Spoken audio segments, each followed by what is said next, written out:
मंच में विराजमान सब जीवों के हितकारी, सबका मंगल करने वाले परम पूज्य स्वामी जी महाराज के चरणों में कोट कोट प्रणाम।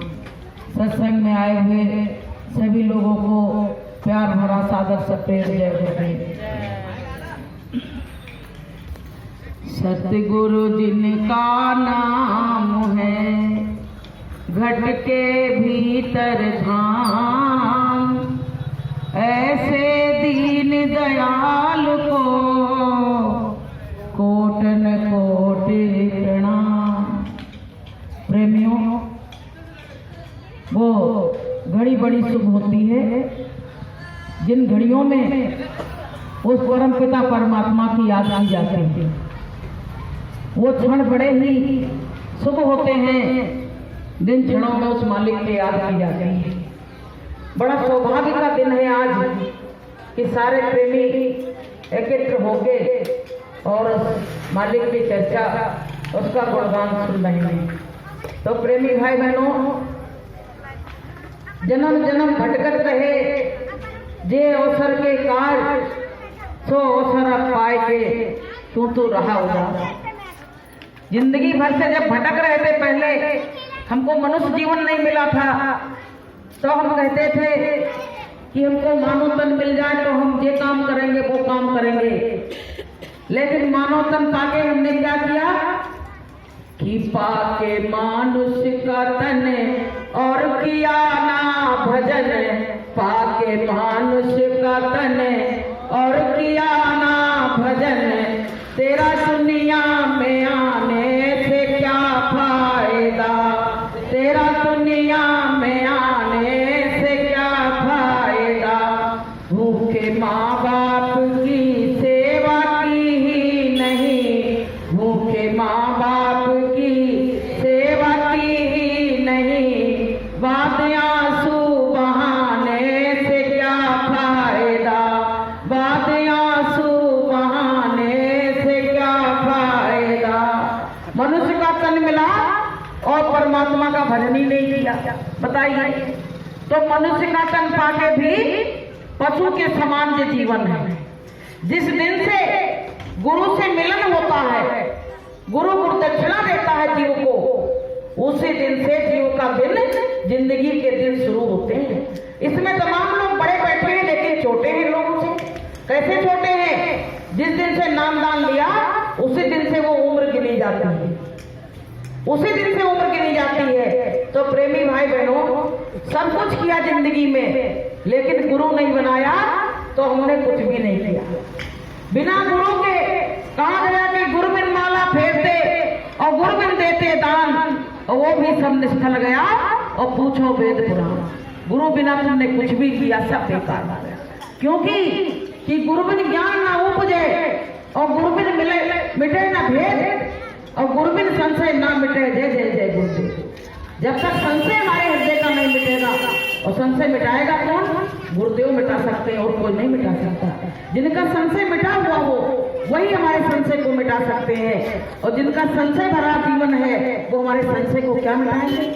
तो प्रेमियों, हमको तो हमारा सौभाग्य है कि हमको ऐसे गुरु मिल गए कि संगत सत्य गुरु प्यारे की बिना भाग्य नहीं मिलती, संगत सत्य गुरु प्यारे की बिना भाग्य नहीं मिलती, चाबी 10वें द्वारे की बिना भाग्य नहीं मिलती, चाबी 10वें द्वारे की बिना भाग्य नहीं मिलती। परमात्मा की संगत बिना भाग्य से नहीं मिलती। हमको सबको गुरुदेव की संगत जो मिली है, ये हमारे भाग्य जग गए प्रेमियों। नहीं तो हमारी जिंदगी, तुम सुअर को खराब समझते हो, वो सुअर से भी बेहतर जिंदगी थी अगर हमको गुरु महाराज ना मिलते थे। लेकिन गुरु महाराज के मिलने के बाद भी हम लोग संभलने की कोशिश नहीं करते, दिन रात विषयों की तरफ भटकते रहते हैं। कहते सांप को देखते कहते इसमें विष भरा है, लेकिन हमारे अंदर तो 5 विषैले चीजें बैठी हुई हैं, वो हमको दिन रात खा रही हैं। उस पर हम गौर नहीं करते हैं कि काम क्रोध लोभ मोह अहंकार जो हमको चुन चुन के खा रहा है, लेकिन हम बाहर के विषय को देख रहे हैं। विष को कि विष खा लेंगे तो मर जाएंगे, और ये तो हमको दिन और रात घेरे बैठे हैं। तो प्रेमियों, इनसे छूटने का उपाय दुनिया में किसी के पास नहीं है। इनसे छूटने का उपाय केवल संतों के पास है। संतों के पास आओगे तो तुमको इससे छूटने का उपाय बताएंगे और अपने घर ले जाने की बात बताएंगे। तो प्रेमी भाई बहनों, हमको जगह जगह भटकने की जरूरत नहीं है। हमारा समर्थ गुरु है। हमारे गुरु ने जो बात कही वो आज तक किसी संत महात्मा ने नहीं कही थी कि हम आए हुआ देश से और जहां तुम्हारो धाम और तुमको घर पहुंचाना बस एक हमारा काम। गुरु महाराज ने कह दिया, बस लगा दिया कि बस एक हमारा काम है कि हम तुमको अपने घर पहुंचाएंगे। जहां से तुम आए हो वही तुमको पहुंचाने का काम केवल मुझको करना है। तो प्रेमियों, जब ऐसे संत मिल गए, ऐसे सदगुरु मिल गए, तो हमको चिंता की क्या बात है? किसकी चिंता कर रहे हो? क्यों तुम दुनिया में अपने समय को बर्बाद कर रहे हो? एक बार क्या हुआ, एक महात्मा जी एक बगीचे में बैठे थे, तो एक भौरा आए, सब फूलों पे बैठे थे और चंपा के फूल पे नहीं बैठ रहा। तो महात्मा जी ने उस भौरे से कहा कि ऐसी क्या बात है कि चंपा के फूल पे क्यों नहीं बैठते हो? सब फूलों का रस ले रहे हो, लेकिन चंपा के फूल पे क्यों नहीं बैठ रहे हो? तो महात्मा जी ने चंपा से कहा, तुझमें कोई ऐसी कमी होगी तो ये भौरा आके सब फूलों का रस ले रहा है पर तुम पे नहीं बैठ रहा है। तो चंपा ने क्या कहा कि चंपा तुझ में 3 गुण, रूप रंग और पास, और फिर भी ये अफसोस है कि भौरा ना आवे पास। तो चंपा ने क्या जवाब दिया कि साधु मुझ में 3 गुण और रूप रंग और पास, और जगह जगह के नीत को और कौन बुलावे पास। बोले मुझे तो 3 गुण जरूर हैं, लेकिन ये जगह जगह बैठता है इसलिए मैं इसको पास में आने नहीं देती हूँ। ऐसे प्रेमियों, हमको गुरु महाराज मिल गए तो हमको कहीं भटकने की जरूरत नहीं है। लोग ये मंदिर वो मस्जिद वो गुरुद्वारा, मन ही नहीं भर रहा है। प्रेमियों, अगर मन नहीं भर रहा तो कभी भरेगा भी नहीं। अगर गुरु के पाने से तुम्हारी तृप्ति नहीं हो रही है तो जीवन भर तुम अतृप्त रहोगे, कभी तृप्त नहीं हो पाओगे। एक बार ये राजा के यहाँ एक बकरा पला था, उसका कभी पेट ही नहीं भरता था। तो राजा ने ऐलान कराया कि इस बकरे का जो पेट भर देगा उसको मैं आधा राज दे दूंगा।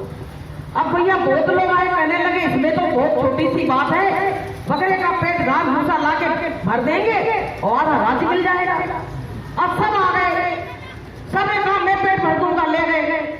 और जब राजा के दरबार में 4 बजे लेके आए तो जैसे राजा आगे को घास डाले वैसे बकरा खाने लगे। तो राजा ने कहा, यही इसका पेट भर के लाए हो, यही पेट भर के लाए हो, जाओ तुमको कोई राजराज नहीं मिलेगा, सजा और मिलेगी।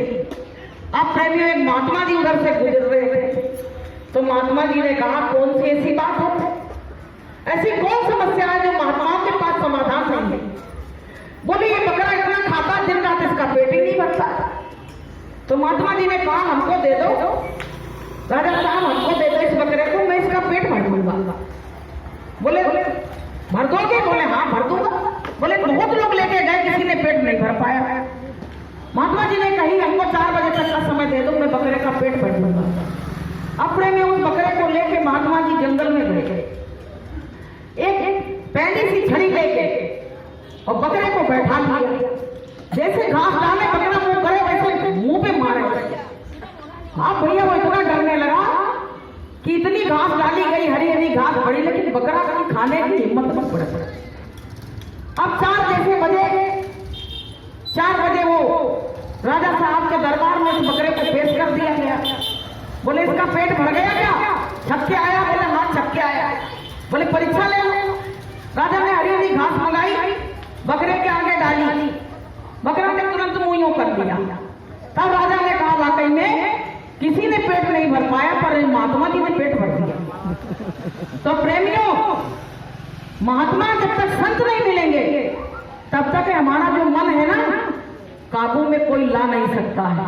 जब संत मिल जाते हैं तब ये मन जो भटक रहा है जन्मों जन्मों से, जन्म जन्मांतरों से भटक रहा है, तभी ये काबू में आ पाता है, वरना काबू नहीं होता है कभी। तो संत मिले तो वो बकरे का पेट भर गया, ऐसे ही हमको गुरु महाराज मिल गए तो हमारा भी जन्म मरण हमेशा हमेशा के लिए छूट जाएगा। बोलिए प्रेम से। तो प्रेमी भाई बहनों, संत महात्मा हमारे जीवन में बहुत महत्वपूर्ण चीज है। जिसके जिसके जीवन में गुरु नहीं मिले तलाशो। मीरा को देखो, गुरु की तलाश में पूरा धन जायदाद सब कुछ छोड़ दिया। क्या उनको पैसे से रुपए से लालच नहीं था? हम लोगों को आज भी रुपए पैसे से लालच है और हम उसी फंद में फंसे रहते हैं, लेकिन हम परमात्मा को भूल जाते हैं। लेकिन मीरा में जब भक्ति सवार हुई तो प्रेमियों, उन्होंने ये दुनिया की जो चीजें थी उसको छोड़ के और परमात्मा को पकड़ा। परमात्मा के बिना उनको अच्छा ही नहीं लगता था कुछ। ये कहती थी कि ये सब वस्तु तो नासमान है और खत्म हो जाएंगी, एक दिन हमसे जुदा हो जाएंगी, लेकिन अगर हमने परमात्मा को प्राप्त कर लिया तो वो हमसे कभी जुदा होने वाला नहीं। मीरा की जब शादी रचाई जाने लगी, लोग कहने लगे अरे तुम वर को अपने चुन लो, कौन से वर से शादी करोगी? तो मीरा ने क्या जवाब दिया कि ऐसे पर को क्या करूं जो जन्मे और मर जाए, और वरण करूं गोपाल को और अजर अमर हो जाए। कहने लगी हम भगवान को, गोपाल को मतलब वरण करूंगी जो कभी न मरता है, न कभी जिंदा होता है, न कभी जन्म लेता है, न कभी मरता है। ऐसे से संसार के लोगों को मैं चुनो, वो भी मर जाएगा, मैं भी मर जाऊंगी, इससे चुनाव करने से क्या फायदा है? तो प्रेमियों, ज्ञान बिना नर पशु समाना। जिसके अंदर ज्ञान नहीं है वो पशु तुल्य कहा गया है। जैसे पशु को छोड़ दिया जाए, उसके खूंटे से छूट जाता है तो लोग भगने लगते हैं, कहने लगते जाने कितनों को मारेगा। ऐसे जो अबोध जो इंसान होते हैं ना, वो पीछे तुम्हारे पड़ जाए ना तो तुम्हारा जीना मुश्किल कर देंगे। तुमको ये लगेगा या मैं रहूं या तो ये रहे, कि दुष्ट संग ना दे विधाता और तासे हो नरक में बासा। तो प्रेमी भाई बहनों, जब सब ज्ञानी ध्यानी हो जाएंगे तो किसी को किसी बात की परेशानी नहीं रह जाएगी। तो प्रेमियों, अब हम थोड़ा सा माता पिता पे जरूर आएंगे, क्योंकि वही हमारे सबसे मेन आधार हैं, जड़ हैं। अगर वो ना संसार में हमको लाते तो हम संसार में आ नहीं पाते। तो प्रेमियों, हमारे माता पिता भगवान से कम नहीं है। जैसे कहते नहीं है, उनसे कहा था गणेश जी से कि तुम चारों उसकी परिक्रमा करके आओ, तो कार्तिक जी तो परिक्रमा लगाने चले गए थे, लेकिन गणेश जी ने क्या किया था, अपने माता पिता की परिक्रमा लगा ली थी। तो कहने लगे कि हमारे चारों धाम यही हो गए। तो प्रेमियों, जो माता पिता की इज्जत करते हैं, जो माता पिता का सम्मान करते हैं, उनके यहाँ तो परमात्मा 24 घंटे आगे पीछे घूमता है। सुख शांति तो वहाँ वैसे ही बनी रहती है। और जिन घरों में माता पिता को दिखावा किया जा रहा है, केवल दिखावे के लिए जो कोई आया तो अच्छा बोल दिया और फिर उनको ताने दिए जा रहे हैं, ऐसे घरों से परमात्मा हमेशा हमेशा के लिए चला जाता है और उस घर की बरकत हमेशा हमेशा के लिए खत्म हो जाती है। तो प्रेमी भाई बहनों, हमारे सबसे बड़े भगवान है तो माता पिता है। क्योंकि माता पिता अगर हमको पैदा ना करते और हमारी देख रेख ना करते ऐसी ठंडों में, तो क्या हम गुरु के पास आ पाते? ये मौका किसने दिया? हमारे माता पिता ने दिया, तभी आज हम यहाँ आ पाए। और प्रेमियों, अपने बच्चों को कुछ देना या ना देना, धन जायदाद तो देना था ना देना, अगर पूत सपूत है तो तुमको धन जायदाद देने की जरूरत नहीं है, वो खुद पैदा कर लेगा, लेकिन उसको संस्कारवान जरूर बनाना। क्योंकि पहले की देवियां जो थी तो बच्चे को पास में बैठा के उनको संस्कार देती थी, बड़े बड़े वीर पुरुषों की कहानी सुनाती थी, भक्तों की कहानी सुनाती थी, तो वो भी भक्त बन जाते थे। ध्रुव और प्रहलाद कैसे भक्त बने? उनकी मां ने संस्कार दिए। और प्रेमियों, आज की माताएं तो उनको फेसबुक से और व्हाट्सएप से फुर्सत ही नहीं है जो अपने बच्चों को संस्कार दें। उनको खुद ही मोबाइल से फुर्सत नहीं है जो अपने बच्चों को संस्कारवान बनाएंगी। और फिर कहती हैं कि मेरे बच्चे संस्कारवान नहीं, मैं क्या करूं? गुरु महाराज बता रहे सत्संग में कि एक व्यक्ति आया मेरे पास और कहने लगा मेरे बच्चे ने मुझको मारा है। तो गुरु महाराज ने कहा कि तेरे बच्चे की हिम्मत कैसे हो गई तुझको मारने की? तूने अपने बच्चे को क्या संस्कार दिए आखिर तो तेरा बच्चा आज तुझ पे हावी हो गया? तो प्रेमी भाई बहनों, जैसा करोगे वैसा भरोगे। एक बार क्या हुआ, एक व्यक्ति था बहुत परेशान करता था, तो उसके लड़के ने क्या किया, अपने पिता को ले जाके और नदी में डाल दिया। जब उसका दूसरा जन्म हुआ तो उसके लड़के ने भी वही काम किया, वो भी परेशान करता था, तो कंधे पे बैठा के लेके चलने लगा। तो पिता ने पता क्या कहा कि बेटा जरा धीरे धीरे ले चलो। तो कहने लगे पिताजी हम तुम्हें कहाँ लिए जा रहे हैं मालूम है? बोले बेटा सब मालूम है, चलो नदी के पास तब बताएंगे। जब वो नदी के पास पहुंचा तो कहने लगा बेटा उधर की जगह एक ऊंची है वहां हमको डालना। तो बोले तुमको कैसे पता पड़ गया नदी में डालने आए हैं? बोले पिछले जन्म में हमने भी अपने पिता को वही डाला था, इसलिए हमको मालूम है कि तुम हमको नदी में डालने आए हो। तो प्रेमियों बताइए, जैसा करोगे जो बोओगे वही तुमको मिलेगा। कि जो तुमको कांटे बोए और ताको वो फूल और फूल फूल तुमको रहे उनको है त्रिशूल। कि भला किसी का कर न सको तो बुरा किसी का मत करना, फूल नहीं बन सकते हो तो कांटे बन कर मत रहना। भला किसी का कर न सको तो बुरा किसी का मत करना, फूल नहीं बन सकते हो तो कांटे बन कर मत रहना। तो प्रेमियों, माता पिता पता बुढ़ापे में किसी चीज के इच्छुक नहीं, केवल 2 रोटी उनको सुबह शाम बस चाहिए, कुछ नहीं चाहिए। उनको क्या चाहिए? प्रेम। भगवान को भी प्रेम प्यारा है और माता पिता को भी प्रेम प्यारा है कि प्रेम से प्रकट होए मैं जाना। अभी एक हमारे पड़ोस में माता रहती है, तो वो आई और हमसे रोने लगी, कहने लगी कि मेरे घर में कोई मुझसे बोलता नहीं। फिर हम भाई गए उनके घर, क्या बात है भाई? तो कहने लगी बहुत टटर करती से कौन बोले? तो हमने कही उनका बुढ़ापा है कि बच्चा और बूढ़ा एक स्वभाव का हो जाता है। तुम्हारे 2 बच्चे, इनको एक बच्चा मान लो अपना, अगर वो टटराती है बड़बड़ाती फिर भी तुम उनसे बैठो बोलो तो उनका मन खुश हो जाएगा। तो प्रेमियों, आजकल घरों में प्रेम नहीं बचा है। कह रहे हमको थाली लाती तो यूं रख देती, मैं कैसे खा लूं? अगर प्रेम से कोई वही पुचकार के खिला दे तो 2 रोटी की भूख और बढ़ जाती है, लेकिन वो हमारे अंदर वो भावना ही नहीं। तो प्रेमियों, कहा गया है कि माता पिता की सेवा कर ले, खुशियों से झोली भर ले, समझ तेरे राम यही है, तेरे भगवान यही है। माता पिता की सेवा कर ले, खुशियों से झोली भर ले, समझ तेरे राम यही है, तेरे भगवान यही है।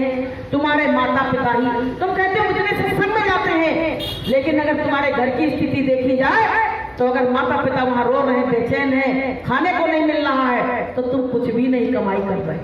उनकी साथ अगर लग गई तो जीवन की बगिया मुरझा जाएगी प्रेमियों, और अगर उनकी दुआ लग गई तो प्रेमियों, कहा गया है कि तेरे जीवन में खुशियां 1000 आएंगी, तेरे जीवन में खुशियां 1000 आएंगी। ले लो माँ की दुआएं तेरे काम आएंगी, ले लो माँ की दुआएं तेरे काम आएंगी, तेरे काम आएंगी। वो माता पिता, वो माँ जो अपने आंचल का दूध पिलाती है और वो बच्चे जो 1 गिलास उसको पानी नहीं दे सकते हैं। बताइए, ये ऐसा समय आ गया। तो प्रेमियों, हमको तुमको थोड़ा माता पिता की तरफ देखते रहो। गुरु महाराज जी कहते थे कि अगर तुम्हारे घर में माता पिता उनका सम्मान करो। तो प्रेमी भाई बहनों, ये किराए का घर हमको थोड़े दिन के लिए मिला, आएगा वो और तुरंत आवाज लगाएगा और छुड़ा लेगा। किले के डोली पिया द्वार पर आ गए, लेके डोली पिया द्वार पर आ गए, मेरे अरमान सजे के सजे रह गए, मेरे अरमान सजे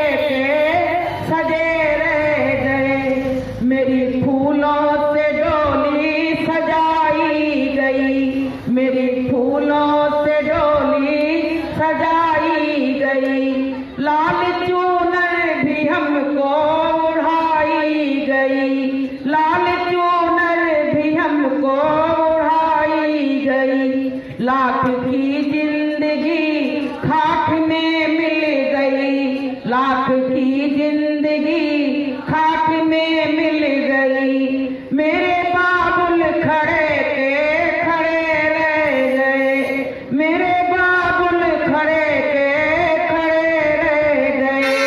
तो प्रेमियों, वो डोली लेके आएगा, 1 मिनट की मोहलत नहीं देगा, चाहे दोपहरी हो, सवेरा हो, शाम हो, वो तुरंत कि जब तेरी डोली निकाली जाएगी और बिन मुहूर्त के उठा ली जाएगी। हर चीज का तो मुहूर्त बना, लेकिन उस आखिरी टाइम का कोई मुहूर्त नहीं है, कोई नहीं बता सकता है कि कब हम यहाँ से जाएंगे। इसलिए प्रेमियों, कि सब छोड़ जगत के काम, मन भज ले गुरु का नाम, सब छोड़ जगत के काम, मन भज ले गुरु का नाम। तू जीव कहाँ से आया, तो कौन यहाँ पर लाया, तू जीव कहाँ से आया, तो कौन यहाँ पर लाया, तेरा असली कहाँ मुकाम, मन भज ले गुरु का नाम, तेरा असली कहाँ मुकाम, मन भज ले गुरु का नाम। तो असली मुकाम बताने के लिए गुरु महाराज आए हुए हैं। तो प्रेमियों, उनकी शरण में आ जाओ, और जिनने जिनने नामदान नहीं लिया है, जय गुरुदेव नाम उस प्रभु उस परमात्मा का है, सुबह शाम उनका स्मरण करो, ध्यान करो। तो प्रेमियों, आपके सारे बिगड़े काम बन जाएंगे कि दुनिया से नाता तोड़ो और प्रभु से नाता जोड़ो। इसलिए हम वाणी को विराम देंगे। बोलिए